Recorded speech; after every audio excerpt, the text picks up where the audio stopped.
ষষ্ঠ শ্রেণীর প্রিয় শিক্ষার্থী বন্ধুরা, আমি তোমাদের রুবেল স্যার। আজকে অনলাইন ক্লাসে তোমাদেরকে স্বাগত জানাচ্ছি।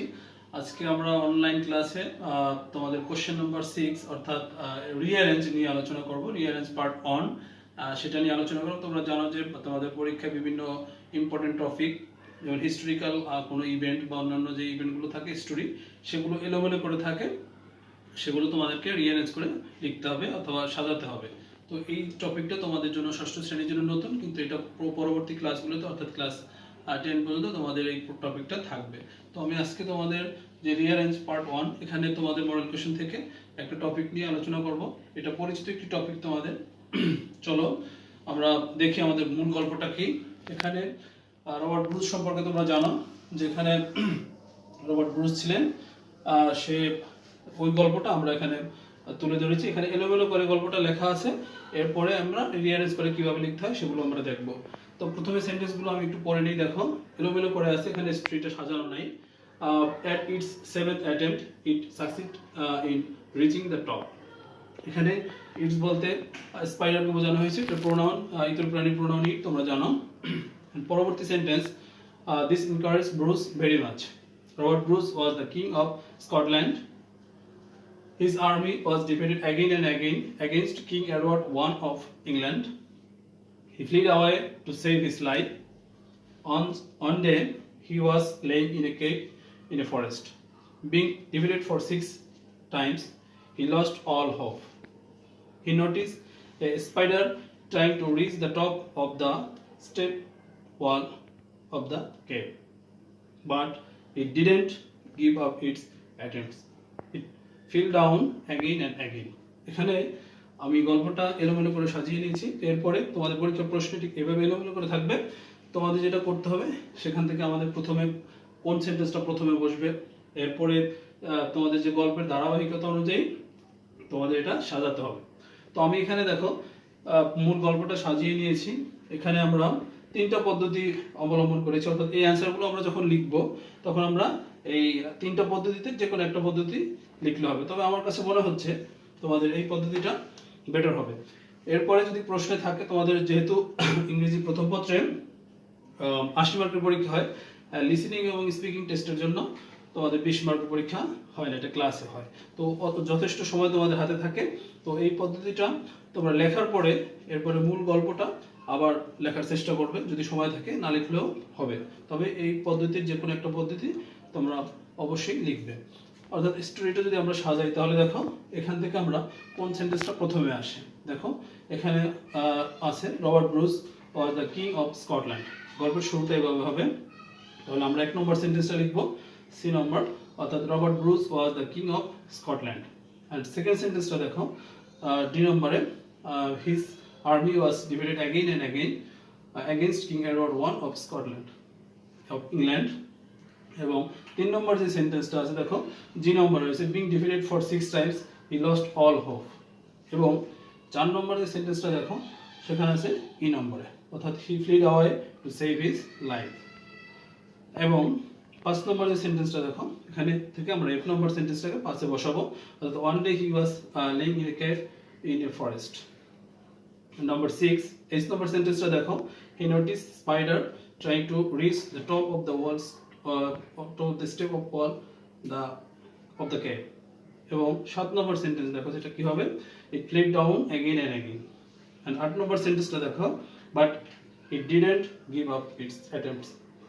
And 9 নম্বর যে সেন্টেন্সটা সেখানে আসছে প্রথমটা, at its 7th attempt it succeeded in reaching the top. At last আমাদের লাস্ট যে সেন্টেন্সটা হবে সেটা আছে B number, this encouraged Bruce very much. অর্থাৎ আমরা এখন স্টোরিটা এভাবে সাজিয়ে লিখতে পারি। তো আমাদের এই 3টা ফরম্যাটের মধ্যে যে ফরম্যাটটা তোমার বা পদ্ধতিটা ভালো লাগে সেটা করবে।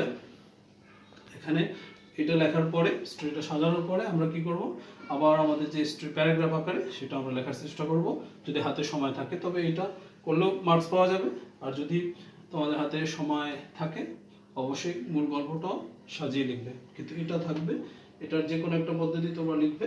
লেখার পরে আমরা যে মূল গল্পটা সেটা আবার প্যারাগ্রাফ আকারে লেখার চেষ্টা করব। তো মূলত এটাই হচ্ছে আমাদের রিঅ্যারেঞ্জ লেখার পদ্ধতি। আর তোমরা এটার জন্য তোমাদের যে অ্যাডভান্স বই আছে সেখানে মডেল কোশ্চেনের মধ্যে এই ধরনের ইম্পর্টেন্ট কিছু স্টোরি থাকে, সেই স্টোরিগুলো গল্প আকারে পড়বে।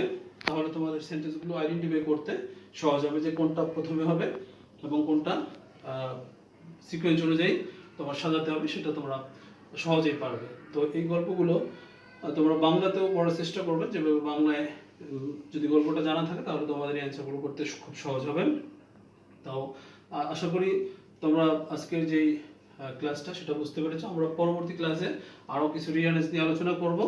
তো তোমরা এগুলো বাসায় প্র্যাকটিস করবে, আর এভাবে করলে আমরা এই যেখান থেকে 5 মার্কস অর্থাৎ 10টা সেন্টেন্স আমাদের সাজিয়ে লিখতে হবে, তাহলে আমরা এখানে ফুল মার্কস পেতে পারবো। আশা করি সবাই ভালো থাকবে এবং বাসায় প্র্যাকটিস করবে, লেখাপড়া করবে। ধন্যবাদ সবাইকে। শেষে যা জানতে পারবো, after completing this lesson students will be able to read and understand different kinds of stories, rearrange sentence, or write sentence according to serial or sequence. দেখো এখানে একটি রিয়ারেঞ্জ রয়েছে। তোমাদের যে রেফারেন্স বুক রয়েছে অর্থাৎ আমাদের অ্যাডভান্স লার্নার ইংলিশ, সেখান থেকে মডেল কোয়েশ্চেন 21 থেকে আমরা আমাদের এই যে রিয়ারেঞ্জ সেটা আমরা শুরু করব অ্যানুয়াল সিলেবাস অনুযায়ী। তো রিয়ারেঞ্জটা দেখো এইভাবে কোশ্চেনটা থাকবে। প্রথম সেন্টেন্স হচ্ছে one of them had a baby, none could find a solution to the problem, once there lived two woman in a village, but the other woman claimed that baby. As a result both of them entangled in a quarrel. King Solomon was very wise and just king. When he saw that none lived the claim of the baby, he thought what to do. Last of all, they went to the court of King Solomon. Finding out the truth, he could solve any problem. Then he ordered one of his men to cut the baby into equal halves and give one half to each of the woman. Each of the woman হবে এখানে, each of the woman.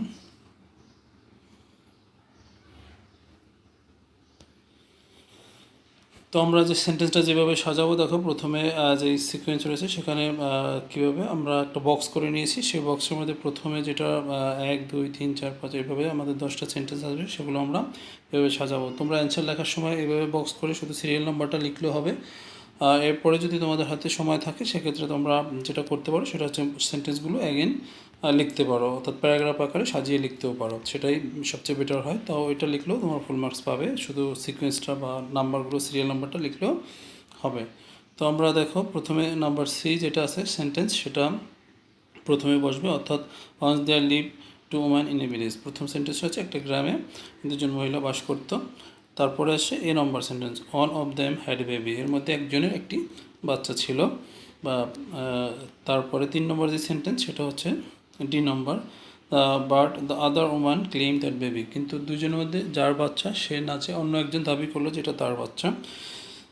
4 নম্বর যেটা হবে সেটা হচ্ছে E number, as a result both of the engaged in a quarrel, অর্থাৎ তারা ঝগড়া করতে শুরু করলো, ঝগড়া জড়িয়ে পড়লো।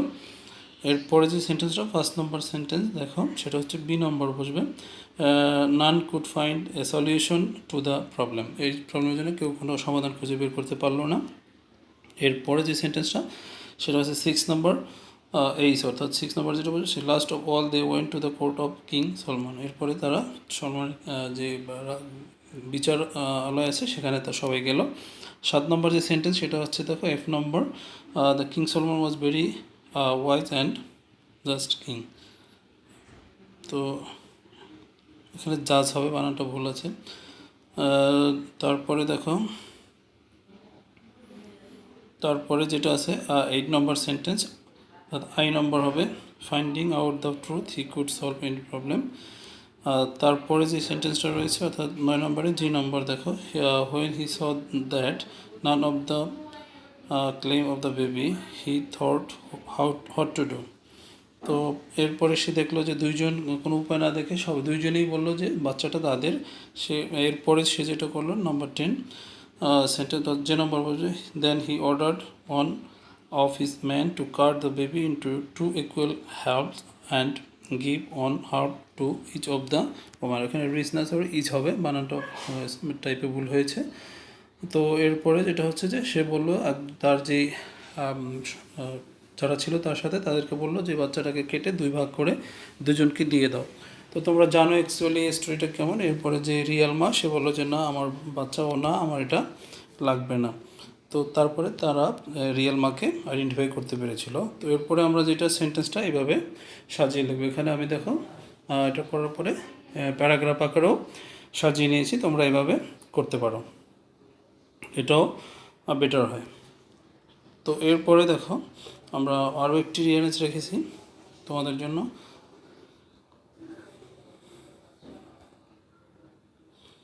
তো এরপরে যেটা আর একটা তোমাদের যে অ্যাডভান্স বুক সেখান থেকে নিয়েছি। দেখো প্রথমে যে সেন্টেন্সগুলো আছে, they found nothing but they did not find any gold, the two sons were very sad but they were greedy, the sons got very angry, they began to dig the fields. After a few days, they found their fields full of crops. They dug and dug the fields. The old man died. A few days later, they threw away the seeds on the fields. তো আমরা এটা এলোমেলো করে গল্পটা আছে। তো এটা আমরা যেটা করব প্রথমে সেটা হচ্ছে আমরা অ্যান্সার করার সময় এভাবে বক্স করে, দেখো এখানে আমি আবার বক্স করে নিয়েছি। তোমরা এটা পেন্সিল দিয়ে বা কলম দিয়ে খাতায় করে সিরিয়াল নাম্বারটা আগে লিখবে। এরপরে যদি দেখো তোমাদের হাতে সময় থাকে সেক্ষেত্রে তোমরা প্যারাগ্রাফ আকারে এটা লিখতে পারো। তো এক্ষেত্রে প্রথম যে সেন্টেন্সটা আমাদের হবে সেটা হচ্ছে আই নাম্বার সেন্টেন্স। দেখো the old man died a few days later. এরপরে যে সেন্টেন্সটা হচ্ছে C number, the two sons were very sad. বৃদ্ধ লোকটি কিছুদিন পর মারা গিয়েছিল। তারপরে ওরা 2 ভাই ছিল, ওরা খুবই দুঃখিত ছিল। এরপরে যে নম্বরটা 3 নম্বর সেন্টেন্স ছিল ডি নম্বরে, বাট দে ওয়ার গ্রিডি, কিন্তু তারা ছিল লোভী। 4 নম্বর যে সেন্টেন্স সেটা হচ্ছে F, they began to dig the fields.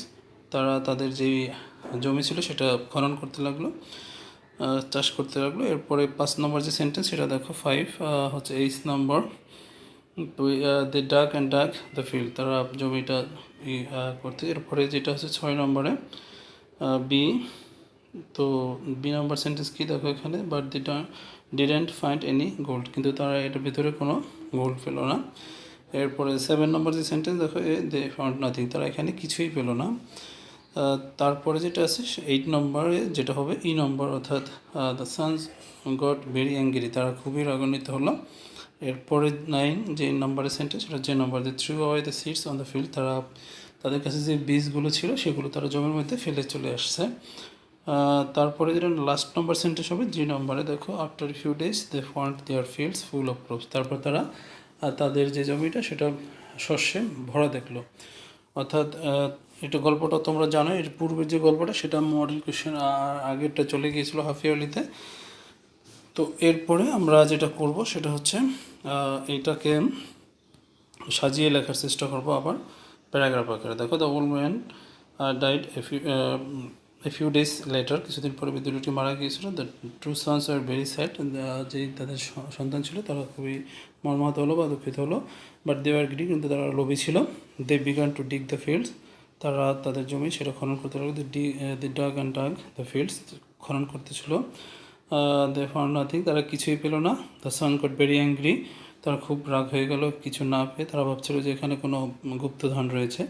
They threw of the sons the fields, তারপর after few days they found their field full of crops, তারপরে শস্যে ভরা দেখলো তাদের গল্প। তোমরা এইভাবে গল্পগুলো বাংলাতেও পড়ে নিতে পারো, তাহলে তোমাদের মনে রাখতে সহজ হবে। তো এরপরে যেটা রয়েছে তোমাদের আরও একটি রিয়ারেঞ্জ দেখো। এখানে রয়েছে দে once one of them started picking the dog's tail. Both the crows went near the dog. The dog dropped the bone and looked at the crow. Once a dog was eating a one piece of meat under a tree. The dog not only felt disturbed but also became angry. It flew away and after some time returned with another crow. A crow saw him and wished to eat that. In the meantime, the other crow flew away with the bone. This made him sad and helpless. The dog ran after crow, but in vain. অর্থাৎ এরপরে যেটা আমরা করব সেটা হচ্ছে, খেয়াল করো, এখানে আমরা এইভাবে বক্স করে সেন্টেন্সগুলো প্রথমে সিরিয়াল অনুসারে সাজাবো। সাজানোর পরে আমরা সেটা আবার প্যারাগ্রাফ আকারে লিখতে পারবো, না লিখলেও চলবে। তোমরা যদি শুধুমাত্র সিরিয়াল নাম্বারটা লেখো সেক্ষেত্রে তোমরা ফুল মার্কস পাবে, আর হাতে সময় থাকলে অবশ্যই প্যারাগ্রাফ আকারে সেটা লিখতে পারো তোমরা। তো এক্ষেত্রে প্রথম যে সেন্টেন্সটা তোমাদের দেখো, ডি নাম্বার সেন্টেন্স প্রথমে হবে, সেটা হচ্ছে once a dog was eating a piece of meat under a tree। তারপরে 2 নম্বর সেন্টেন্স, জি নাম্বারটা, a crow saw him and wished to eat that। একটা কাক দেখলো এবং সেটা খেতে চাইলো। 3 নম্বর সেন্টেন্স, এটা হচ্ছে F number sentence, it flew away and after sometimes returned with another crow। এরপরে চলে গেলো আর একটা কাক নিয়ে এসে হাজির হলো। 4 নম্বর যে সেন্টেন্স সেটা হচ্ছে বি নম্বর। দেখো বি নম্বরে কী রয়েছে, both the Kroos went near the dog, দুইটা কাকেই ওই কুকুরটার কাছে গেল। তারপরে যেটা হচ্ছে 5 number A number, one of them started pecking the dog's tail. তারপরে একটা কাক কী করলো, কুকুরটির যে লেজ সেটা নাড়াতে লাগলো। তারপরে যেটা করলো নাম্বার 6 ই নম্বর, অর্থাৎ the dogs not only feel disturb but also became angry, কুকুরটা খুবই রাগান্বিত হলো। তারপরে যেটা সি নম্বর সেন্টেন্স সাথে, অর্থাৎ the dogs dropped the bone and looked at the crow, মুখ থেকে খাবারটা রেখে দিল এবং সে কাকের দিকে তাকালো। 8 নম্বর যে sentence, the age in the meantime the other crow flew away with the bone, অন্য যে কাকটি ছিল সে এর ফাঁকে খাবারটি নিয়ে চলে গেল। নাম্বার 9 যে number sentence, the dog ran after the crow but it went, তার পিছনে হাঁটলো কিন্তু এটা কী হলো, কোনো সফল হলো না সে। নাম্বার 10 যেটা রয়েছে সেন্টেন্স সেটা হচ্ছে আই নাম্বার সেন্টেন্স বসবে, this made him sad and helpless, এটা তাকে খুবই দুঃখিত এবং অসহায় দেখাচ্ছিল কুকুরটিকে। তো এরপরে আমরা সিরিয়াল নাম্বার লেখার পরে যেটা করব সেটা হচ্ছে আমাদের যেই গল্পটা সেটা আমরা প্যারাগ্রাফ আকারে এইভাবে আমি যেখানে লিখেছি তোমরা এইভাবে লেখার চেষ্টা করবে। যদি তোমাদের হাতে সময় থাকে তাহলে দেখতে সুন্দর হয়, এবং অনেক ক্ষেত্রে তোমাদের যে সামনে পাবলিক পরীক্ষাগুলো আছে সেগুলো লিখতে হতে পারে, এর জন্য বললাম। আর সময় না থাকলে তোমরা অবশ্যই শুধু সিরিয়াল নাম্বারটা লিখলে ফুল মার্কস পাবে। তো এরপরে তোমাদের জন্য যা রয়েছে দেখো, আমি একটা হোমওয়ার্ক রেখেছি তোমাদের জন্য। এখানে এরকমই একটি স্টোরি রয়েছে যেটা এরকম করে সাজানো। তোমরা যেটা করবে সেটা হচ্ছে এটাও তোমরা অবশ্যই রিয়ারেঞ্জ বক্স করে লিখে আমাকে তোমাদের যে কমেন্টস বক্স আছে গুগল ক্লাসরুমে সেখানেও অ্যান্সার দিতে পারো, আদারওয়াইজ বাসায় তোমরা হোমওয়ার্ক করে রাখতে পারো। সেখানে যদি করে রাখো আমরা স্কুল খুললে আমরা সেখান থেকে তোমাদের হোমওয়ার্কগুলো চেক করতে পারবো। তো দেখো এখানে আছে, he feel very thirsty, the stag was very afraid. He went to a stream to drink water. The water of the pool was very clear. There was a stag and a forest.